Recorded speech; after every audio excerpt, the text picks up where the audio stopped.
मन्नुवादी सरकार और मन्नुवादी supreme court के द्वारा क्रिमिनल लगाकर नौकरियों में, स्कूल और कॉलेजों में उनका हक छीनने का काम किया।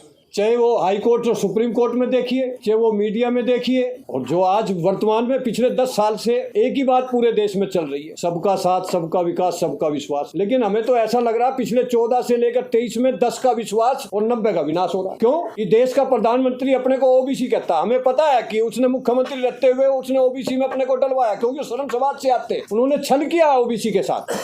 तो ओबीसी की जनगणना क्यों नहीं हो रही? क्या ओबीसी इस देश का मूल निवासी नहीं? क्या ओबीसी वोट देकर इस देश की सरकार नहीं बनाता? राम मंदिर के आंदोलन के लिए धर्म के प्रति लगाओ। आज ओबीसी जागरूक हो चुका है। तो मैं इस देश की हिटलरशाही सरकार जो ओबीसी अपने को मानता है प्रधानमंत्री, मैं उनसे कहना चाहता हूं कि आज न्यायपालिका, राजनीति और कार्यपालिका के साथ साथ प्राइवेट सेक्टर में भी ओबीसी को 60% जो उसकी हिस्सेदारी, उसके हिसाब से देश के प्रधानमंत्री को हिस्सेदारी देनी चाहिए, वरना और कहीं ना कहीं वोट की ताकत से आपको हराने का काम करेंगे।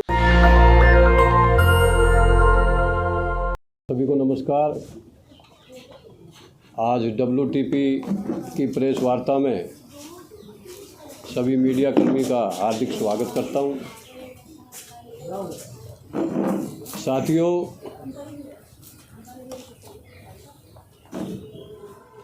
देश में अति पिछड़े और पिछड़े वर्ग के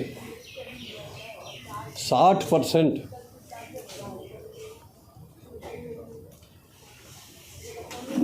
लोगों के साथ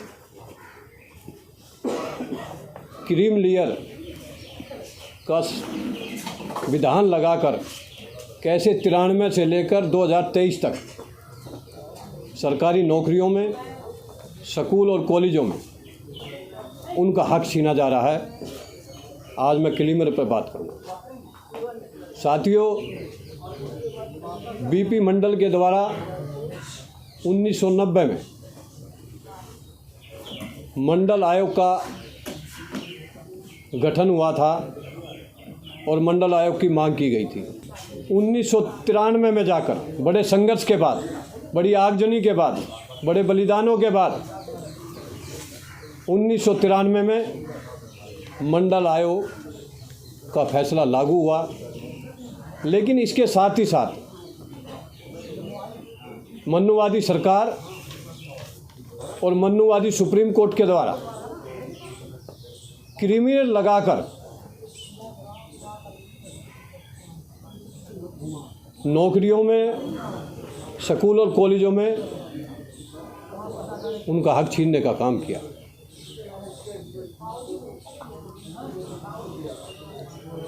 साथियों,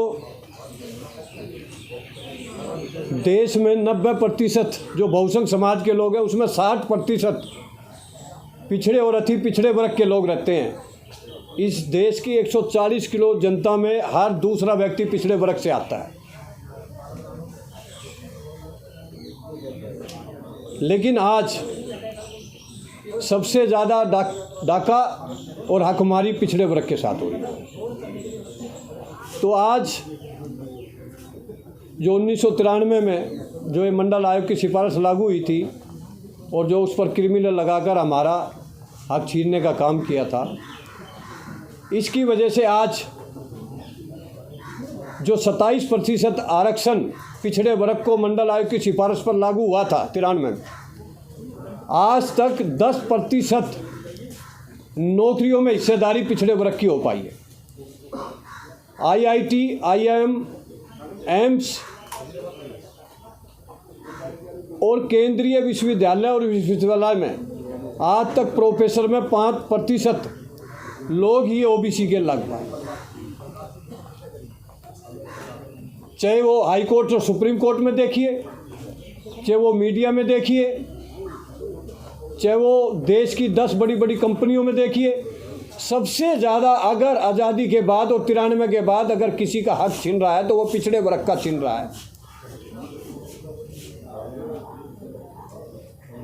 तो मेरा आज प्रेस वार्ता के माध्यम से वर्तमान में जो मन्नुवादी सरकार बैठी हुई और मन्नुवादी जो सुप्रीम कोर्ट बैठा हुआ, उनसे मांग है कि क्रीमी लेयर के प्रावधान को ख़त्म किया जाए या इसको 15 लाख की, जो 8 लाख की लिमिट है, इसको 15 लाख लिमिट किया जाए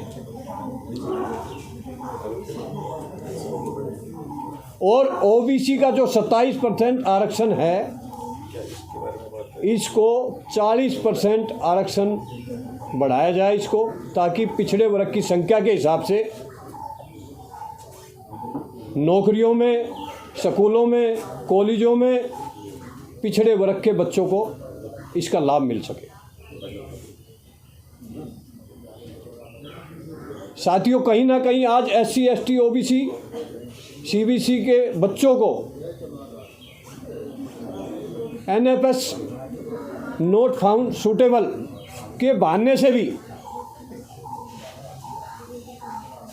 उनकी नौकरियों में स्वर्ण समाज के बच्चों को कॉन्टैक्ट पर रखकर और बाद में कोर्ट का बहाना बनाकर उनको लगातार 93 से अब तक रेगुलर काम करने का काम किया जा रहा है। कहीं ना कहीं हमारी नौकरियों को जनरल बच्चों को दिया जा रहा है। तो मेरा आज इस प्रेस वार्ता के माध्यम से इतना ही कहना है कि पिछड़े वर्ग की जो 60% हिस्सेदारी है उसका आरक्षण 40% बढ़ाया जाए, 27 से बढ़ाकर। और जो क्रीमिलियर अगर नहीं हटाया जाता है तो क्रीमिलियर की 8 लाख से 15 लाख की क्रीमिलियर की सीमा की जाए, वरना पिछड़े वर्ग के लोग अब दोस्त और दुश्मन की पहचान कर चुके हैं और रोड पर निकल चुके हैं। और जो आज वर्तमान में पिछले 10 साल से एक ही बात पूरे देश में चल रही है, सबका साथ, सबका विकास, सबका विश्वास। लेकिन हमें तो ऐसा लग रहा है पिछले 14 से लेकर 23 में 10 का विश्वास और 90 का विनाश हो रहा है। क्यों? ये देश का प्रधानमंत्री अपने को ओबीसी कहता है। हमें पता है कि उसने मुख्यमंत्री रहते हुए उसने ओबीसी में अपने को डलवाया, क्योंकि स्वर्ण समाज से आते, उन्होंने छल किया ओबीसी के साथ। लेकिन फिर भी ओबीसी का प्रधानमंत्री होने के बाद जातिगत जनगणना के अंदर SC, ST के साथ ओबीसी की जनगणना की जो मांग उठ रही है पूरे देश में, तो ओबीसी की जनगणना क्यों नहीं हो रही? क्या ओबीसी इस देश का मूल निवासी नहीं? क्या ओबीसी वोट देकर इस देश की सरकार नहीं बनाता? जो हर दूसरा व्यक्ति ओबीसी है पूरे देश में, क्या उनको सिर्फ राम मंदिर के आंदोलन के लिए धर्म के प्रति लगा हो? आज ओबीसी जागरूक हो चुका है।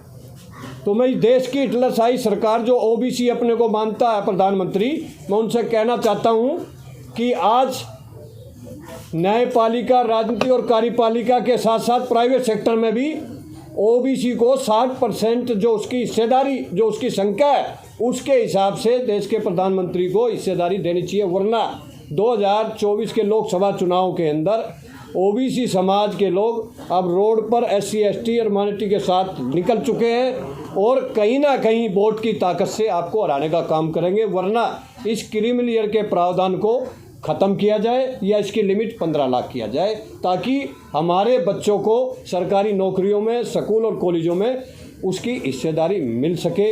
इन्हीं बातों के साथ मैं अपनी बात को ख़त्म करता हूँ। जय हिंद, जय भारत। नेशनल दस्तक की आपसे गुजारिश है कि अगर इसको बचाना चाहते हैं तो नेशनल दस्तक को सब्सक्राइब करने के लिए रेड कलर के सब्सक्राइब बटन को दबाएं, फिर बेल आइकन की घंटी दबाएं। नेशनल दस्तक को बचाने के लिए बहुत जरूरी है कि हर खबर को शेयर करें, लाइक करें, कमेंट जरूर करें।